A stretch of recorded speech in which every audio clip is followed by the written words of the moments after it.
enregistrement. Et puis, voilà, super. Donc,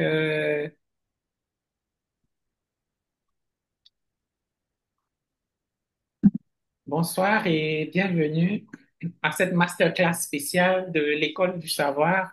Aujourd'hui, nous allons chercher à comprendre un peu les concours de discours.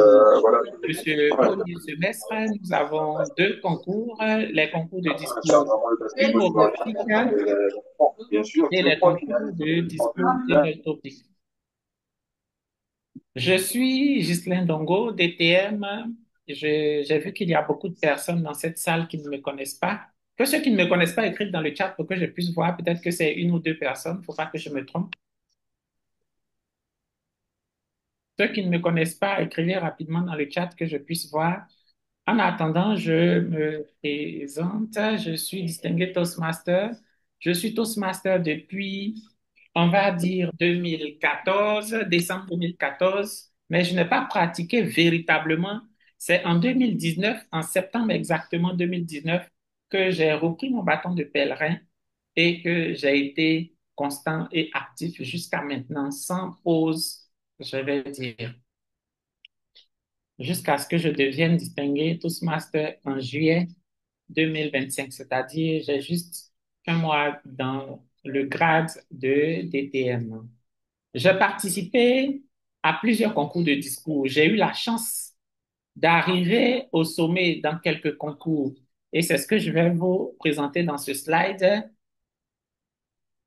En 2023, où j'ai été champion de concours d'improvisation, champion de concours Table Topics, improvisation et humoristique.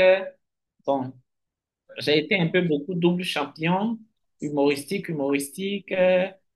et puis concours de discours en français, concours d'évaluation aussi. Bon, voilà, vous avez le tableau devant vous. Et ça concerne les concours où je suis arrivé au sommet, c'est-à-dire où j'ai été premier. Mais j'ai été plusieurs fois deuxième, j'ai été plusieurs fois troisième. Il y a eu des fois où je n'ai même pas été dans le trio. Ces fois-là, je ne les ai pas mentionnées. Mais je vous le dis à vous pour que vous puissiez savoir que ce sont des cas qui existent. Parce que beaucoup de membres Toastmasters font les concours peut-être pour la première fois et quand ils ne réussissent pas à avoir la première place, ben, ils sont tout fâchés, ils sont mécontents. Vous voyez, j'ai dit, c'est en 2019 que j'ai commencé à être régulier et à pratiquer véritablement la méthode. Mais ce n'est qu'en 2022-2023 que j'ai été champion. En 2019, j'ai participé au concours de discours. En 2020, j'ai participé au concours de discours. En 2021, j'ai participé au concours de discours. Juste pour vous dire que certaines choses peuvent prendre du temps. Il faut juste être patient. Le concours de discours humoristique, quel est son but? On me pose toujours la question, pourquoi le concours de discours humoristique? Est-ce que son intention, c'est de faire rire à gauche déployée jusqu'à la fin? La réponse, c'est qu'il faut, c'est vrai, faire rire, mais il faut surtout raconter une histoire et transmettre un message fort, un message important, un message qui s'adapte à l'auditoire.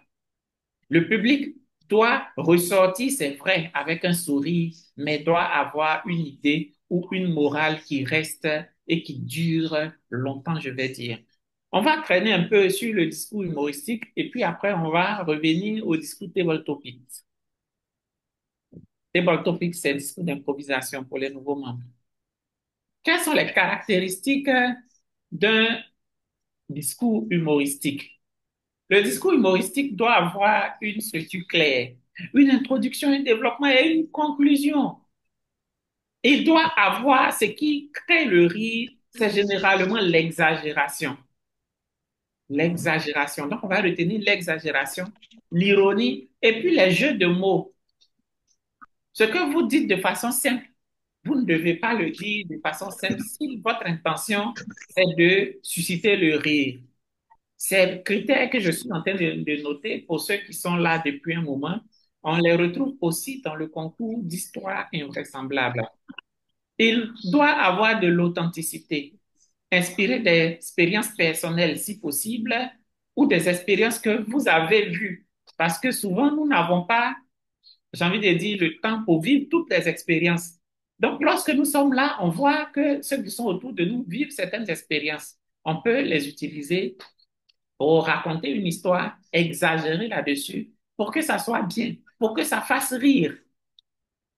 Il faut un équilibre entre l'humour et le message. C'est ce qui va faire qu'on ne va pas que perdre le temps à rire, mais on va aussi donner le message véritablement que nous voulons faire passer.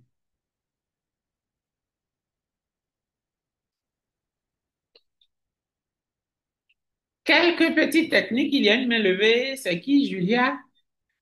Julia, allez-y, posez votre question, votre préoccupation.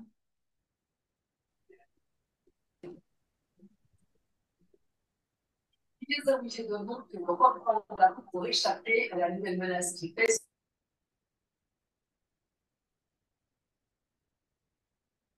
D'accord, je crois que c'était une fausse main.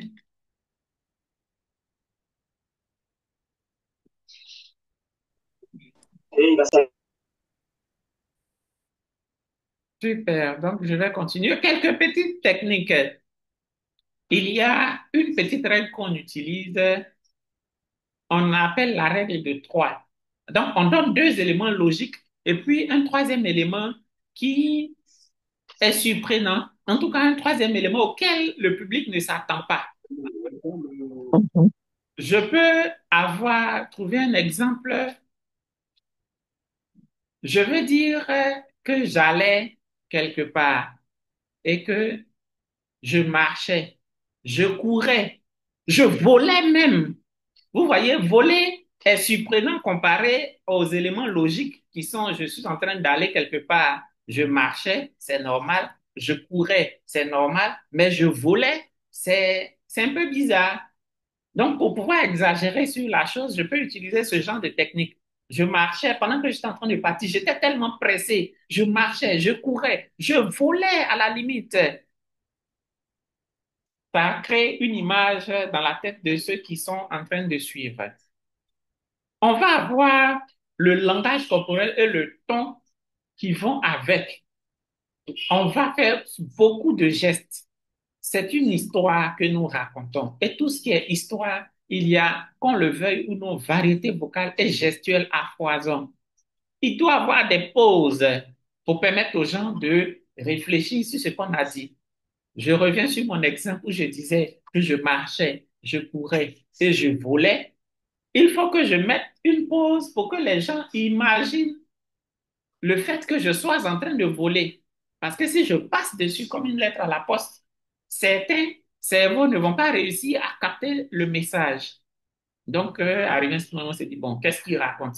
En même temps, si je mets quelques petites pauses, ça va permettre de pouvoir enregistrer le message que j'ai donné.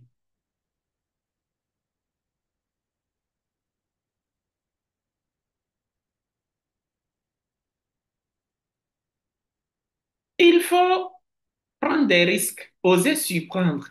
Mais souvent, c'est vrai, je reconnais que on peut blesser. Donc, c'est pourquoi il faut faire vraiment attention. Parce que le rire ou l'humour est catégorisé par localité. Ce qui va faire rire au Mali ne va forcément pas faire rire en Côte d'Ivoire. Ça, il faut que vous le sachiez. Donc, lorsque je veux faire un discours humoristique où je veux mettre de l'humour, il faut que je sache où je suis. Pour nous qui sommes en Afrique, souvent, quand on regarde les blagues des gens qui sont en Europe, on se dit que ça ne fait pas rire. Mais bon, comment les gens peuvent payer transport même pour aller s'asseoir dans un endroit pour écouter des choses qui ne font pas rire? Alors que quand on regarde le public rit à gauche déployée. Le public rit à gauche déployée. Mais alors que nous, ça ne nous fait pas rire. Mais c'est normal, nous ne sommes pas la cible. Nous ne sommes pas la cible. C'est pourquoi nous n'allons pas rire.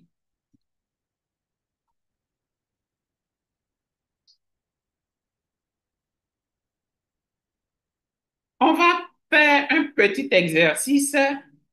Chacun choisit une anecdote banale, quelque chose qu'il a vécu.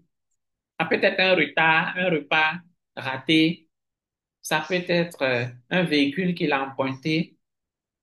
Et puis, vous allez tenter de raconter en y mettant l'exagération, en faisant l'effort d'ajouter de la gestuelle. Et puis, on va voir ce que ça va donner. Et puis, on va critiquer, et puis, on va tenter d'améliorer. Exercice rapide, qui a déjà trouvé quelque chose? Qui a déjà trouvé ce qu'il doit raconter ou ce qu'il va raconter?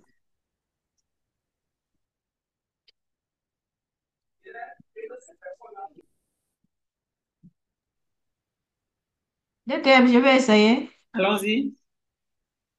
Merci. Euh, Mais si on ne vous voit pas, ça va être difficile, puisque tout ça contribue au rire. j'ai coupé.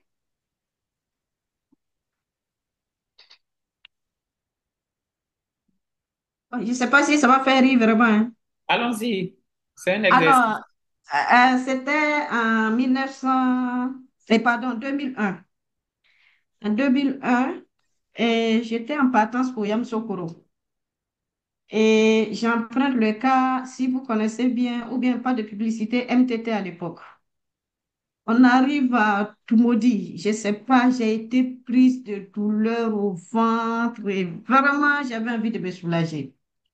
Et ma voisine qui était à côté, avec qui j'ai bien causé d'ailleurs tout le long du trajet, je lui dis vraiment, comme ils sont en train de descendre des passagers, je cours vite, je vais de l'autre côté et puis je reviens.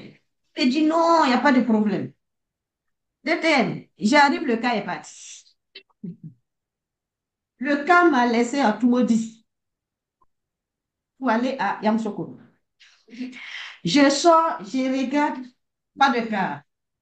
Je vais à la gare à côté, on dit il n'y a plus de départ sur Yamoussoukro. Alors là, ma seule chance que j'ai eue, c'est que j'avais le numéro de MTT à l'époque. Donc j'appelle MTT Yamoussoukro pour leur dire, ah voici mon problème, je n'ai pas de possibilité pour aller à Yamoussoukro. Alors que mes bagages sont dans le car. Donc j'appelle MTT et fort heureusement, quelqu'un réagit et on me dit, non, il y a une autre car juste derrière qui va vous récupérer. Et voilà comment j'ai pu arriver en fait à Yamoussoukro. C'est vrai que je me suis vraiment soulagée, mais j'ai transpiré un peu avant d'arriver à Yamoussoukro. Voilà un peu ma petite histoire. OK. Merci pour votre histoire. Votre histoire est bonne. Comment est-ce que vous pouvez utiliser cette histoire, par exemple, dans un concours de discours humoristique? Avant de me prononcer là-dessus, est-ce que certaines personnes voudraient ajouter ce qu'ils ont constaté, ce qu'ils ont remarqué dans ce discours, Et dans cette ajouter histoire? que j'ai à Est-ce que Evelyne Alima est en train de nous parler? Qui veut prendre la parole Non, pour... je ne parle pas.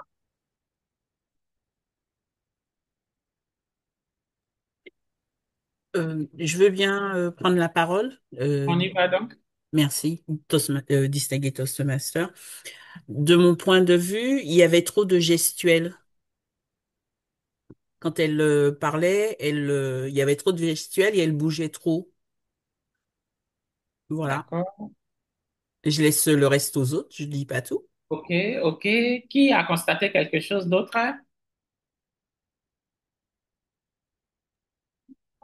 Je vais essayer. Oui, allons-y.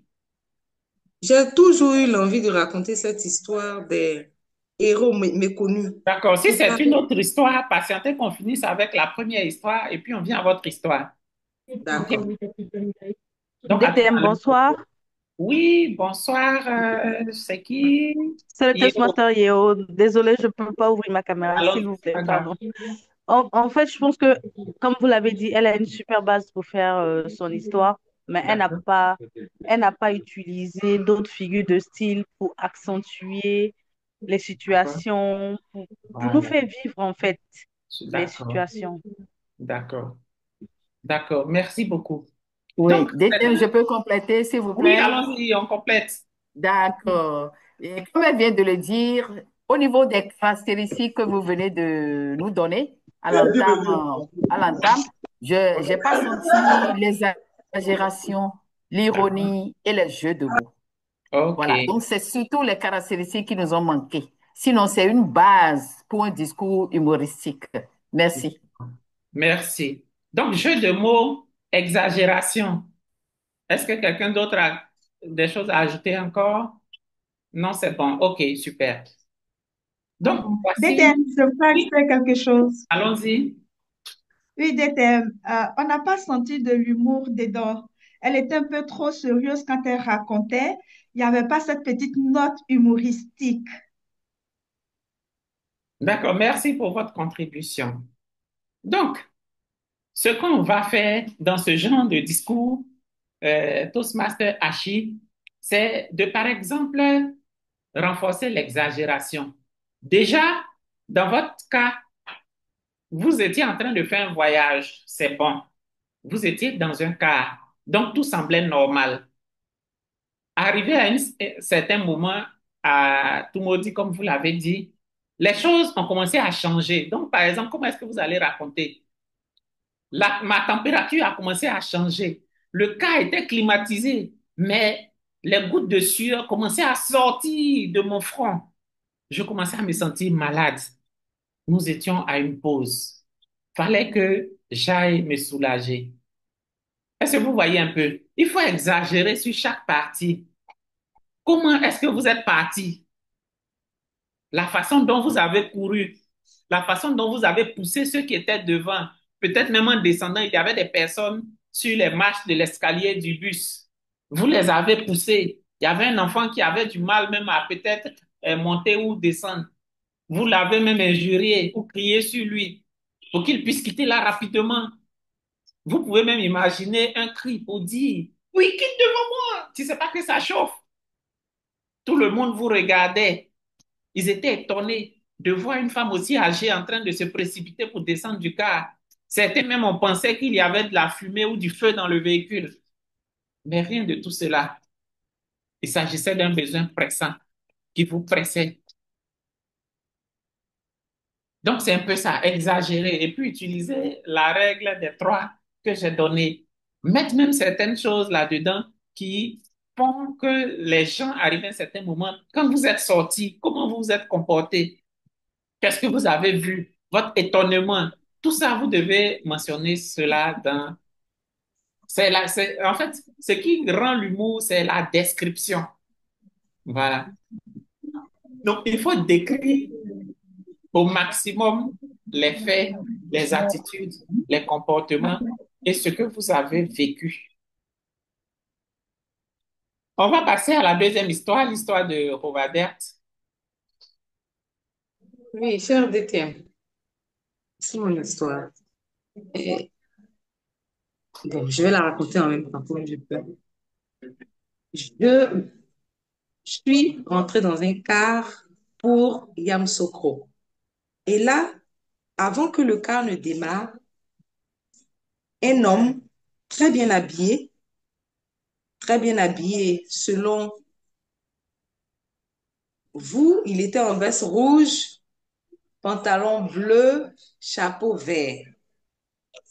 Il racontait qu'il avait en sa possession un médicament qui pouvait guérir 1000 maladies. Je me suis dit, mais c'est un héros méconnu. À lui seul, il a un médicament qui peut guérir 1000 maladies et il se retrouve paumé dans un bac en train de nous expliquer tout ce que ce médicament peut faire. J'avais mal au cœur pour ce dernier et me suis demandé, est-ce un problème de publicité ou comment se fait-il qu'il n'arrive pas à se remplir les poches avec ce médicament miracle? Je ne suis pas très douée pour les histoires humoristiques, je vais m'arrêter là. J'ai toujours voulu raconter une histoire concernant les vendeurs qui font la publicité des médicaments dans les cars et je ne sais pas comment m'y prendre. D'accord. Déjà, si vous-même, avant de raconter votre histoire, vous vous dites que vous n'allez pas faire rire, que vous ne savez pas faire rire, que vous ne pouvez pas faire rire, vous n'allez pas faire rire parce que votre cerveau ne va pas aller chercher les éléments. Actuellement, nous sommes sur le fait que on utilise de l'exagération. Est-ce que dans ce que vous avez raconté, vous-même, vous pouvez trouver de l'exagération dans chaque partie? Vous en êtes capable normalement. Le cas de médicament qui peut soigner 1000 maladies, Oui, pour moi, c'est de l'exagération. d'accord. Maintenant, est-ce que dans le récit, ce que vous avez vécu quand vous étiez dans le véhicule en question, comment est-ce que la personne euh, se racontait? Quand vous dites 1000, vous allez directement à l'information. Vous pouvez, par exemple, commencer à citer quelques maladies ou quelques pathologies, surtout celles qui sont rares. Et donc, après, quand vous dites que ça peut soigner 1000 maladies, j'ai envie de dire mentalement, on comprend un peu mieux. Attends, quand vous nous dites 1000 maladies, bon, nous, on est là, 1000 maladies, ça représente quoi, par exemple? Je ne sais pas si on se comprend. Attends, si vous me dites que ça peut soigner le cancer du sein, ça peut soigner le sida, ça peut soigner tel ou tel truc, chacun essaie de regarder, ah oui, bon, pour telle maladie, ça peut faire ceci. Ça peut même soigner un pied cassé. Vous voyez que vous êtes en train de sourire. Alors que mon intention, c'était même pas de vous faire rire. Je suis simplement en train d'exagérer, mais ça suscite le rire en vous. Donc, quand je finis de citer quelques maladies et que je mets que ça peut soigner même un pied cassé, même une femme qui n'arrive pas à avoir de mari peut avoir un mari si elle prend ce médicament-là le lendemain. Vous voyez que vous êtes en train de sourire, alors que je ne suis même pas en train de chercher à vous faire rire. Le simple fait d'exagérer et de dramatiser la situation génère naturellement du rire. Est-ce que c'est bon? Oui, Je je me t'aime. tourne dans le public. Est-ce que quelques personnes ont des conseils à lui donner sur ce qu'elle doit faire? Il y a forcément des contributions, des gens qui étaient soit comme toi qui ont changé, ou des gens qui ont quelque chose à te donner comme conseil ou comme recommandation. Le micro est ouvert à qui veut le prendre. EDM. Oui, Non, ça, c'est pas pour faire une observation, mais bien avant. Est-ce qu'on peut en profiter pour nous afficher la règle des trois? d'accord. Quand je vais revenir sur le PowerPoint, je vais vous montrer. D'accord. Merci beaucoup. Bon, sinon que pour son histoire, bon, c'est pas vraiment une histoire humoristique. Je crois elle a raconté un fait. On voit pas vraiment d'humour dedans. D'accord. En réalité, dans toute histoire, on peut y ajouter de l'humour, de l'humour. Voilà. Quelle que soit l'histoire, on peut ajouter de l'humour. Si on exagère sur chaque partie, ça va naturellement faire rire. Mais, DTM, Oui, si elle engageait peut-être une discussion avec le monsieur en question, est-ce que ça n'allait pas être humoristique aussi? elle peut ne pas engager de discussion avec le monsieur, mais simplement, par exemple, décrire le cadre. Décrire le cadre peut faire rire dans la description. Nous étions dans un car de 70 places où le chauffeur et son apprenti ont mis 100 personnes dans le véhicule. Imaginez comment on était serré. Ma voisine qui ne faisait que manger de l'œuf. Un car climatisé, mais il y avait des odeurs à n'en point finir. Je ne faisais qu'éternuer. J'ai même sorti mon cache-nez pour le porter, tellement je souffrais. Mais dans cette odeur se trouvait une voix qui ne faisait que résonner, qui parlait de maladie, de paludisme, de diarrhée, de ceci. Même un pied cassé pouvait être soigné par le médicament qu'il vendait. Vous voyez, à force d'exagérer, certaines personnes vont se voir en réalité parce que lorsque nous sommes en train de raconter l'histoire et qu'on exagère, naturellement, ceux qui écoutent se plongent, c'est-à-dire essaient de se substituer au personnage principal. Donc, chacun a forcément vécu une situation où il a été coincé dans un véhicule. L'image va revenir. S'il y a eu des choses qui ont été faites, toutes ces images-là vont revenir dans la tête. Et comme on exagère, ça va naturellement susciter le rire chez l'auditoire. Est-ce que c'est bon, on se comprend? DTM, Oui, Donc, si je comprends bien, l'histoire humoristique, en fait, il faut avoir beaucoup d'imagination pour rendre la chose belle. Généralement, c'est cela. Parce que ceux qui font rire, si vous les écoutez, vous allez voir que ces personnes ont effectivement de l'imagination. Ces personnes ont effectivement de l'imagination. Quelqu'un peut vous raconter une histoire banale, mais une autre personne va prendre la même histoire et va faire rire jusqu'à fatiguer. Oui, Awa Kamate. Oui, Charles Détième, merci beaucoup. Au fait, je voudrais savoir, naturellement, il y a ces personnes qui ont de l'humour, Oui, qui savent directement faire rire les gens. oui, Mais d'autres, de façon naturelle aussi, sont trop sérieux oui, au point qu'ils ne s'imaginent même pas faire rire les gens. d'accord. Dans cette situation, pour une personne qui est comme ça, je parle de mon cas même, hein, Oui, pour une personne comme ça, qu'est-ce que la personne peut faire pour pouvoir ajouter de l'humour dans ses dires? d'accord. Je pense que tout ce qu'on a dit jusqu'à maintenant, si vous prenez cela en considération, vous allez pouvoir changer. Mais il faut en réalité vouloir changer. Parce que le premier pas, c'est le désir, la volonté. Avant, j'étais trop sérieux moi-même. Je suis toujours sérieux.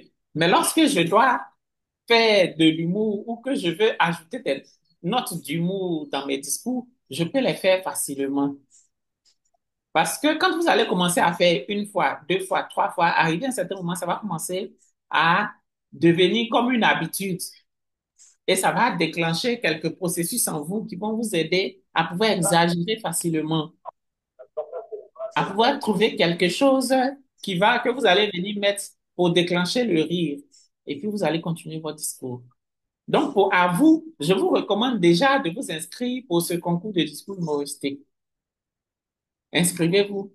Prenez n'importe quel type de discours, mais assurez-vous qu'il y ait une histoire au moins à l'intérieur. Présentez le discours et puis vous allez voir que la magie va commencer à s'opérer. Vous allez commencer à être transformé. C'est le seul conseil que je peux vous donner. Si vous n'êtes pas inscrite, est-ce que vous êtes inscrite au concours de discours? Non, pas encore, et je ne pense pas que ça soit possible cette année. D'accord. Donc, l'année prochaine, vous allez apprendre à faire l'humour alors.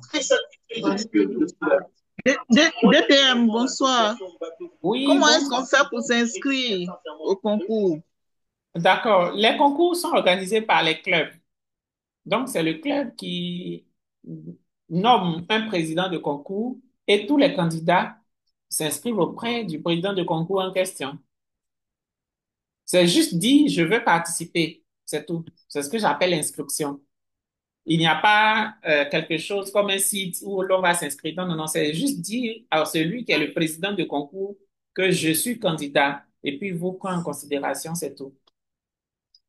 Le seul critère pour être candidat, c'est d'être membre Toastmaster, donc être inscrit sur le dashboard, avoir accès à son camp de base et c'est tout.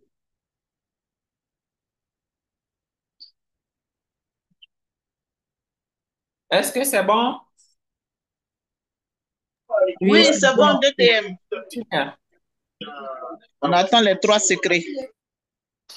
Les 3 secrets.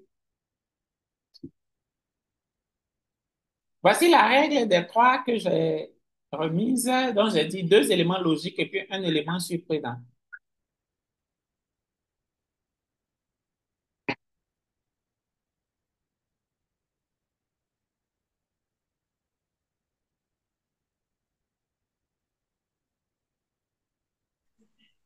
Pour le concours de discours humoristique, il y a quelques critères à respecter, comme le contenu du discours.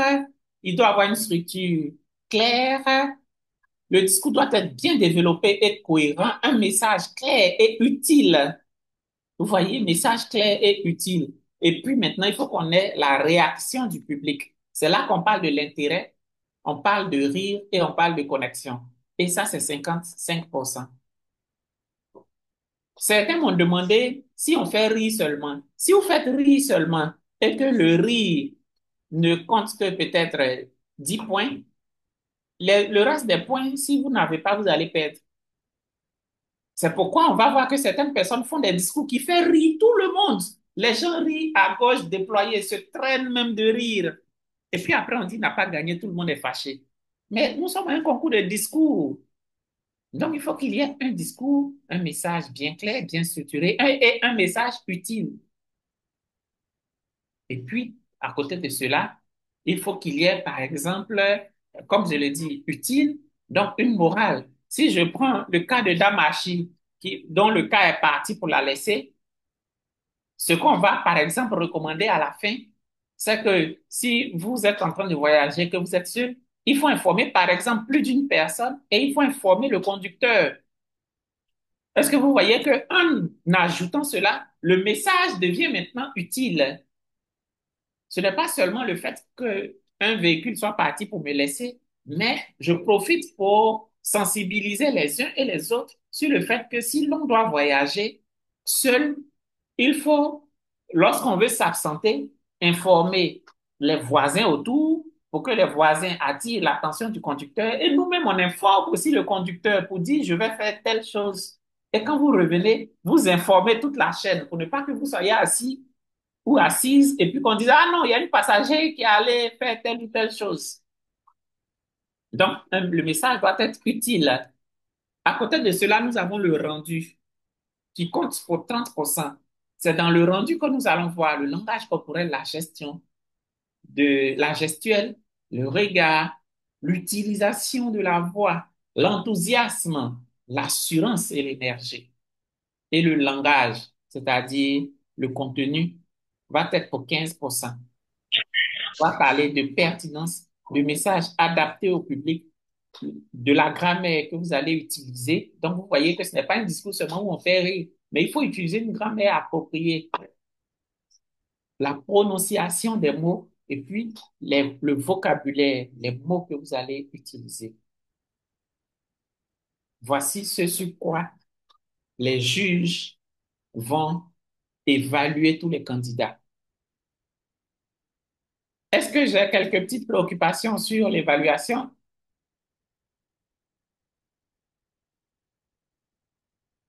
Il y a eu beaucoup de messages dans le chat. Je n'ai pas vu, je regarde. J'espère que ce ne sont pas des questions.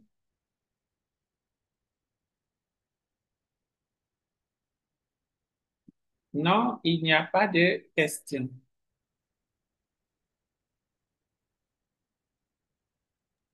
S'il y a une question sur la durée du concours, du discours humoristique. 5 à 7 minutes.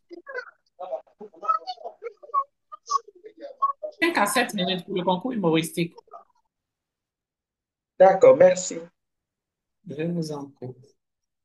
D'accord, donc maintenant que nous avons fini avec le concours de discours humoristique, nous allons Cher parler DTM, du Dongo, concours d'improvisation. cher DTM, Oui, qui parle? oui, vous permettez, sur l'évaluation, ce que vous venez de nous partager, les critères qui permettent aux juges de noter. Vous avez, au niveau du contenu, qui prend 55%, dit par exemple que il est probable que les juges, le jury fasse 10 points, quelque chose comme cela.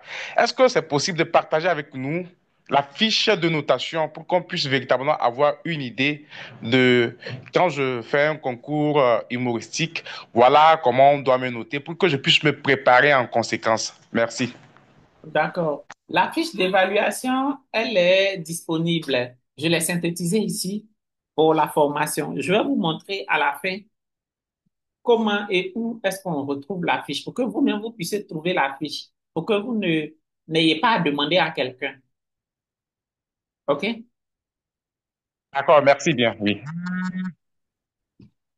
Le but du concours d'improvisation, c'est d'évaluer la capacité de l'orateur à penser et parler de manière spontanée sur un sujet qu'il découvre au même moment qu'il est annoncé. Il permet de mesurer la faculté à structurer rapidement un discours clair et cohérent malgré l'imprévu. Observez comment l'orateur parvient à gérer son stress, à captiver l'auditoire, surtout en très peu de temps.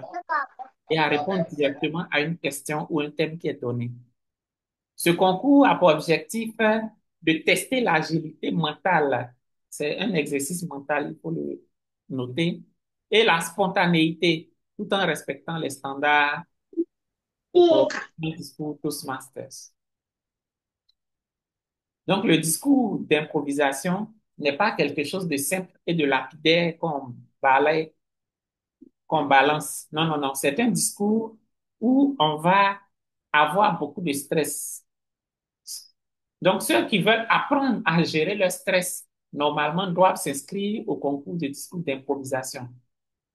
Parce que pour ce concours, les autres, souvent, vous finissez de préparer votre discours et puis c'est le jour J, surtout tout juste avant que vous êtes stressé. Mais pour le concours d'improvisation, le stress vous suit depuis une semaine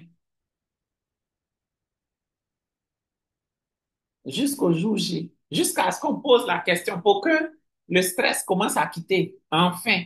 Parce que ce qui causait le stress, c'est parce que vous ne saviez pas, c'est qu'on va vous poser comme question. Mais si on finit de vous poser la question, vous savez maintenant, un temps, quand vous savez, on vous attend pour parler.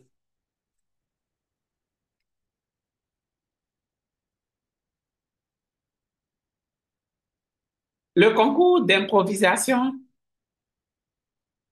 a trois parties aussi. 55% pour le contenu. Il faut qu'il soit structuré, comme toujours. Introduction, développement, conclusion. Il faut que les idées soient cohérentes et logiques. Il faut, si possible, y mettre des exemples et des illustrations. C'est vraiment utile et important. Si vous en avez, si vous n'avez pas d'exemple ou d'illustration, ce n'est pas grave. Mais si vous en avez, utilisez-les. Et il faut répondre de façon directe. De toutes les façons, vous n'avez pas le choix. Tout le monde vous regarde, vous êtes devant tout le monde et puis on pose la question. Donc, vous n'avez pas le temps d'aller réfléchir à côté pour revenir. Le rendu est également évalué. Donc, la présence physique, le langage corporel, l'utilisation de la voix, l'assurance, la spontanéité. Et puis, le langage est évalué à 15%. Choix des mots, la grammaire, la prononciation, le vocabulaire.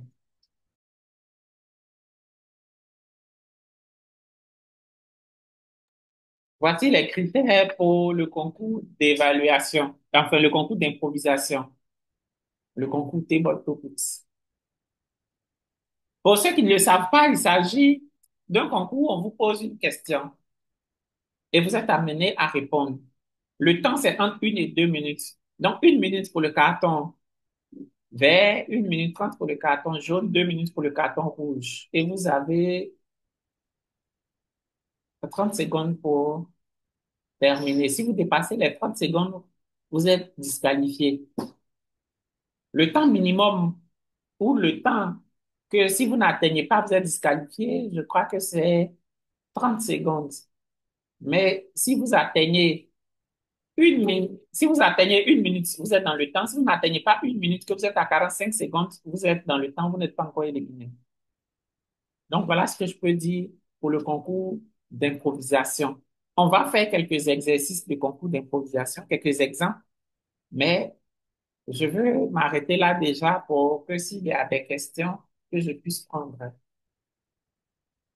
J'arrête donc le partage.